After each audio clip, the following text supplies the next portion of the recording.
ಇಡೀ ಆಸ್ತಿಗೆ ಮಾಲಿನ್ಯ ಹೊಟ್ಟೆ ಆಗ್ತದೆ. ನೀವೆಲ್ಲ ಬೀದಿ ಬಿಕಾರಿಗಳಾಗಿ ಕಂಡ ಕಂಡ ಗ್ರಾಮಗಳಿಗೆ ಕೈಗೊಂಡು ಹೋಗ್ತೀರಾ. ಏನು ಕನಸು ಅಂತ ಇದೆಯಾ? ಅದು ನಿನ್ನ ಭ್ರಮೆ. ನನ್ನ ಜೀವನದಲ್ಲಿ ಎಷ್ಟೇ ಕಷ್ಟ ಬಂದರೂ ಸರಿ, ಅಂತ ಸಮಯ ಸಂದರ್ಭದಲ್ಲೇ ಪ್ರಾಣ ಬಿಡಿ ಹೊತ್ತು ನೀ ಹೇಳಿದಾಗ ಕಾಮದ ಗೊಂಬೆಯ ಆಗ್ಲಾರೆ, ನನಗೆ ನಾನಿನ ಆಗ್ಲಾರೆ. ಅವಾಗ ಒಂದೊಂದು 2 ಗಂಟೆ ಮ್ಯಾರೇಜ್ ಆಗಲ್ಲ, ಕಾಮನ ಕೈಗೊಂಡೂ ಆಗಲ್ಲ. ಸಮಯ ಸರಿದಾಗ ಕಾಲ ಕೂಡಿ ಬಂದಾಗ ಬೆತ್ತದ ಮೇಲೆ ಬೆತ್ತಲಾಗಿತ್ತು ನಿಮ್ಮನ್ನ ನೀನು ಮಾಡ್ಕೊಂಡ್ಯಾ. ಎಷ್ಟು ಹೊಲಸು ನಿನ್ನ ಮೈಮನ. ಏ, ಒಂದು ಮಾತ್ರ ನೆನ್ಪಿಟ್ಟು, ಇದೇ ರೀತಿ ಕಣ್ಣ ಜೊತೆಗೆ ಚೆಲ್ಲಾಟ ಆಡ್ತಾ ಇದ್ರೆ ಮುಂದೊಂದು ದಿನ ಅದೇ ಹೆಣ್ಣಿನಿಂದ ನಿನ್ನ ಗಂಡ ಬೆತ್ತಲೆ ಬೀಳತ್ತೆ. ನನ್ನ ಶಾಪ ನಿನಗೆ. ನೀನ್ ಶಾಪ ಕೊಡಬೇಕಾ? ಶಿವರಾಣಿ ಗಿರಿದೇವಲ್ಲ, ಮಹಾಪಂಚರತೆ ಸತ್ಯ ಸಾರ್ವಲ್ಲ. ನೀನೇ ನನಗೆ ಶಾಪ ಕೊಡೋದು?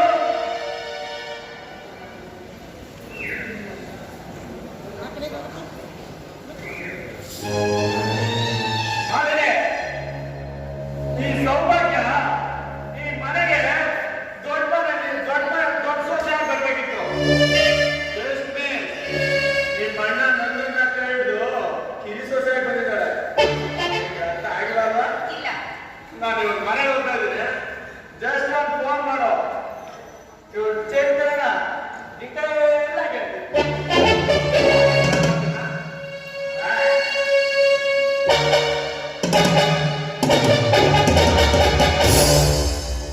ಹೋಗು, ಹೋಗು. ನಾಯಿಗ ಬಿಟ್ರೆ ಬೋಧಕ ಹಾಳಾಗಲ್ಲ. ನೋಡು ಮಾಲಿಕ, ಅವ್ನ ಮಾತಿಗೆ ಮರೆಯಾಗಿ ಅವ್ನ ತೋಟಕ್ಕೆ ಕುಡಿಯುವ ಅಡುಗೆ ಆಗ್ಬೇಡ. ಒಂದ್ ಕಡೆ ನಿಮ್ಮಣ್ಣ, ಇನ್ನೊಂದು ಕಡೆ ಈ ದೊಡ್ಡ ಮನೆ. ದೊಡ್ಡ ಮನೆ ಮಕ್ಕಳು ದಯೆಯಿಂದ ಅವ್ರ ತಲೆ ಕೆಳಗೆ ಹಾಕೋದು ಮಾಡ್ತಾರೆ. ನಿನ್ ದಮ್ಮ ಯಾವ್ದಿದೆ? ಸೌಭಾಗ್ಯ, ಈ ಥರ ಎಲ್ಲ ಕೇಳ್ಕೊಬೇಡ. ನನ್ನ ಮಾಡಿದ್ದು ನನ್ನ ತಪ್ಪಾಯ್ತು ಅಂತ ಹೇಳ್ಬೇಕು. ನಿನಗ ಆಮೇಲೆ ಹೇಳ್ತಾ ಒಂದೇ, ಈಗ ಹೇಳೋದು ಒಂದೇ. ನನ್ನ ನರ ನಾಡಿನ ನನ್ನ ಅಮರನೇ ಕುತ್ಕೊಂಡಿದ್ದಾರೆ. ನನ್ನ ಅಮರನ ದೂರ ಮಾಡಿ ನೇಮ ಕೊಟ್ಟು ಮತ್ತೊಂದು ಮಾಡಲ್ಲ ನನ್ನ ಅಣ್ಣಂದಿರು. ಬೇಡ ಬೇಡ ಬೇಡ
ಓ, ಒಬ್ಬ ಮೋಸಗಾರ ವಂಚಕನ ಮಾತಿನಲ್ಲಿ ನಿಜ ನಂಬ್ತೇನೆ.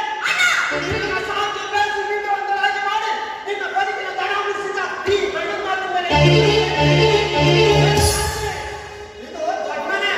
ಈ ದೊಡ್ಡಮನೆ ಮಗ ಈ ರಾಜು. ಈ ಮನೆಯ ಮಾನ ನಾನು ನಿರ್ಧಾರ ಮಾಡ್ತೇನೆ. ಮಾವ, ಈಗಾಗಲೇ ನನ್ನ ತಂಗಿ ನನ್ನ ಹೆಂಡತಿಯಿಂದ ಹನುಮಾನವೆಂಬ ಸಾಗರದ ಮಧ್ಯಕ್ಕೆ ಆಳಿ ಬಂದಿದ್ದರು. ನೋಡಿ, ಸಂಧ್ಯಾ ಅವತ್ತಿಗೆ ಬೆಂಕಿ ಇದ್ದಂಗೆ ನೀವೇ ಇವನನ್ನು ಬಸ್ಸಿನ ತಲೆ ಸೇರಿಸಿ ಅದೇನಾಯ್ತು ಅಂತ ಹೇಳುವ ಹೇಳಬೇಕು. ನೀವು ತಿಳ್ಕೊಂಡಂತೆ ನಾನು ಕಾಮುಕನು ಅಲ್ಲ, ಸೌಭಾಗ್ಯ ಕಳಂಕಿಡಿದು ಅಲ್ಲ. ಇವಳನ್ನ ಕೇಳಿಸೋದಕ್ಕೆ ಪ್ರಯತ್ನ ಪಟ್ಟಾಗ ಅಷ್ಟರಲ್ಲಿ ನಾನು ಹೋದರೆ ಬಿಟ್ಟು ಹೇಳಿಬಿಟ್ಟು ಹೋದಾಗ ಆವತ್ತಿನಿಂದ ಕಷ್ಟದ ಕೇಳಿದ ನಾನು ನಮ್ಮನೆಗೆ ಸಂಬಂಧಿಕನಾಗಿ ಮಾಡ್ತೇನೆ. ಅವತ್ತೇ ನನ್ನ ಮದುವೆ ಆಸೆ ಬಿಟ್ಟು ನಿಮ್ಮ ಸಂಸಾರನ ನನ್ನ ಕಂಡು ಗೋಳ ಆಸೆ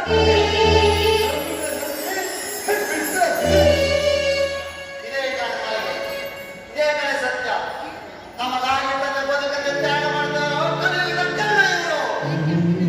ಇಂಥ ಮನ ಪಟ್ಟರೆ ಆ ದೇವರಿಗೆ ಖಂಡಿತ ಒಳ್ಳೆ ಮಾಡಲ ಕಡೆ ಖಂಡಿತ ಒಳ್ಳೆ ಮಾಡಲ್ಲ.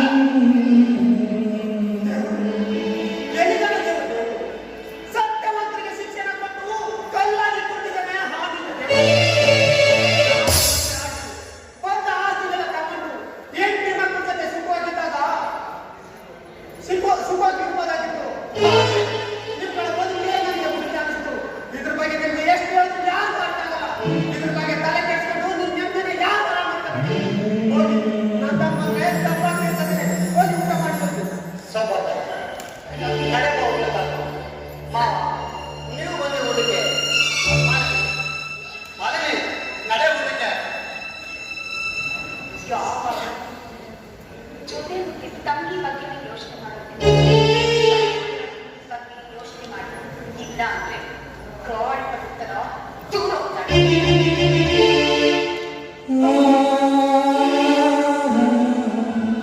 ಅಪ್ಪ ದೇವ್ರೇ, ಬಡವರು ಈ ದೊಡ್ಡ ಮನೆ ಮಕ್ಕಳ ಮಾನನ ಈ ಮನೆನ ಹೊಟ್ಟು ಚೂರು ಇದನ್ನೆಲ್ಲ ಕಂಡು ಕಾಣಲಿಕ್ಕೆ ನಾನೇನ್ ಮಾಡಕ್ಕಾಗುತ್ತೆ? ಇದೆಲ್ಲ ನಿನ್ನ ಪ್ರಪಂಚ, ಇದೆಲ್ಲ ನಿನ್ನ ಪರೀಕ್ಷೆ. ನೀನು ಆಡಿಸ್ತಾ ಇದೀಯಾ? ನಾವು ಆಡ್ತಾ ಇದ್ದೀವಿ.